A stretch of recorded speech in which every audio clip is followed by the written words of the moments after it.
Hi and welcome to this time-lapse tutorial of how to draw a blue cat eye.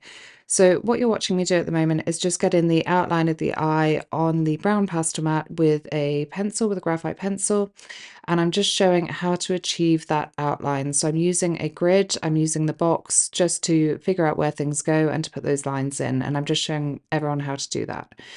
So now I'm starting to go in with the pastel pencils. Something that was different about this tutorial is that I decided to just use the Stabilo Carbothello Pastel Pencils because I'm aware that lots of you won't have all of the supplies that I've got in your collections. So I wanted to just do this using one brand of pencils to show you what you can achieve just using that one thing. So I've started off by doing the pupil of the eye. So I've just gone in and I'm getting in the highlights. So I want to make sure that I get those really light colours in to begin with. So I want those whites to go in first so that I don't lose them, so that they continue to pop off the page. Because if you put them in over the top of other colours, they will never look quite as bright as if you put that white in to begin with on its own as the base layer. And then I'm going in with the greens that I can see reflected and some greys. Basically, you can see in this cat eye the reflection of a window in the background. So I'm just basically drawing the window in. So I'm now starting to go in and do the iris. So this was a slightly different experience for me as well as teaching it to you guys, because I'm used to using soft pastel sticks or pan pastels for something of this scale to get in the base layer.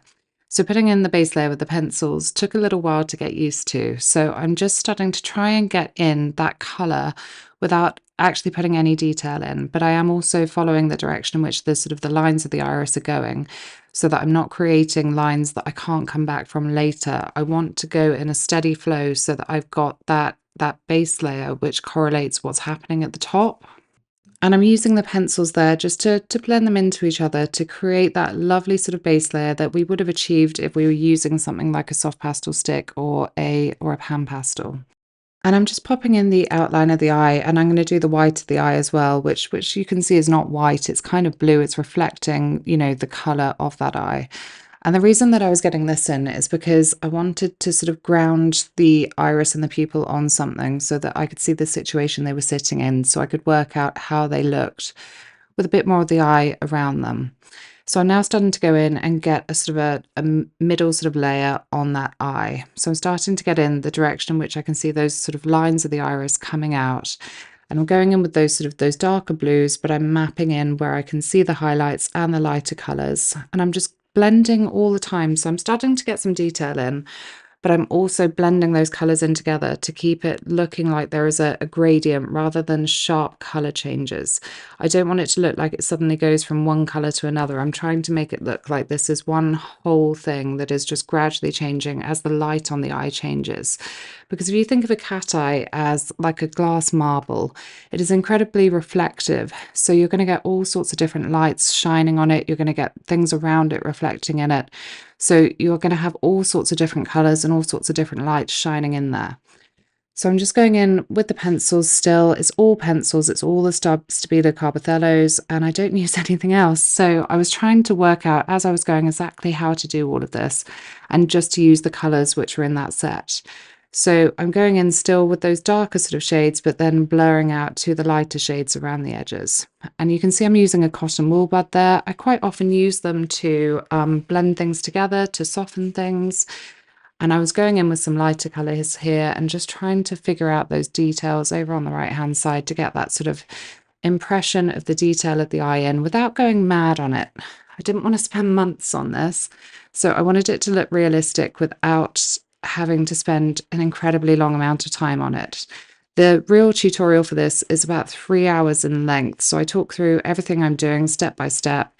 If you do want to follow along, that's over on my Patreon channel, and you get the reference photo. And I took a photo of the outline drawing after I'd drawn it on the grid as well, just so you've got that to reference and to use. So if you do want to pop over there, that is on my Patreon channel. But just for now, on here, I'm still going in and getting those darker colours in, but mixed with the lighter colours at the same time. I'm sort of going back and forth between them.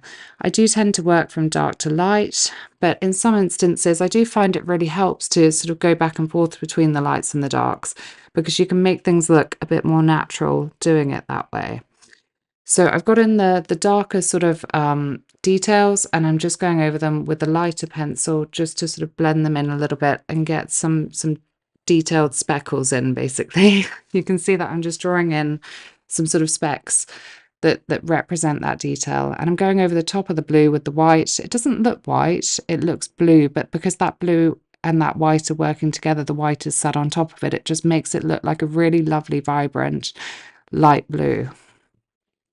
And because I've been using all those pencils together and I've been using the cotton wool bud to blend, you can see that it is all looking really nicely blended together, and it all looks quite smooth and quite soft, like it is one element. So I'm now starting to go in around the edge of the eye. So again, I was only using this one set of pencils, so I didn't quite have the sort of the pink colors that I wanted. So I'm using a mixture of reds and browns and sort of burnt ochre colors, just to try and create that sort of skin tone that I wanted to achieve going around here. And again, I'm using a minimal sort of detail on this. It's not high hyper realism. It's to make it look realistic without going mad on it. So I'm just going in and starting to map in where the darker colours of the fur are around the eye. So I wanted to get in the impression of the fur, but it wasn't the main focus. The main focus of this tutorial is the iris and the pupil, but I wanted to get this in just to show you how to do this bit of the eye as well. So I'm just mapping in those base colours, putting in some sort of greys for the white tones just to go over the top with. That white is really out of focus and really blurry in the reference photo, so I didn't want to go too crazy on any detail there because it would have looked really strange. So I'm just mapping in, using the pencil on its side, all those sort of base tones, and then I'm going to start to map in some actual detail using the pencils still. So I'm using a soft light pressure just to swoop in those lines to get that sort of fur in. And I'm going darker around those edges, again using the pencil on its side just to get a bit more pigment down. So I'm just pulling out some details from the eye there, bit of grey, bit of purple. It's all colours that, you will learn to see, but you might not necessarily expect to be there. And just getting in some highlights with a baby sort of pink there, and then some white, and just going in and gradually starting to build up that detail. And then I'm starting to focus on the fur coming out from the eye. So I'm just using some browns, some sort of golden tones, some yellows, just to start to put in those hairs that are coming out. And it is really a soft light pressure that I'm using, and I'm doing swooping sort of motions and mimicking the length of those strokes of hair. So it's just a case of building it up and going back and forth. I found that this took a lot longer than it maybe necessarily would have done because I didn't have the soft pastel sticks underneath. So because I didn't have that really easy base layer to begin with, I found that it extended the amount of time that this maybe would have taken had I have had those to put in that base layer a bit quicker. So I had a stronger, thicker pigment underneath. So I'm just going in and working over those hairs on the bit of the white, and overlapping those with the brown hair. So that's one thing that will really help with the realism, is to have those sort of overlapping hairs so that you can see that one colour is going into the other colour. Again, I was paying very little attention to too much detail on this because it's quite out of focus in the photograph, and I didn't want it to be the main focal point. I wanted the eye literally to be drawn to the eye, to look at the iris and the pupil rather than looking too much at the fur. But I wanted to get this in around it just to give an idea of how to do it, but also so that it didn't look like a weird floating eye, so that it had something surrounding it. So I'm just going over the top of all of it there with the cotton wool bud and just softening out some of those lines and making them look like they aren't, too hyper detailed, too grainy really. You don't want to have grainy thick lines on the page. So it's just trying to soften out those details. And at the end of this, I did get a little bit annoyed with bits where I think I'd done too thicker lines. So I went back over the top of it and I made changes. I changed the shape of the eye slightly, and I softened out some of the details. And that is one thing about pastels that is brilliant, that you can go in and do that.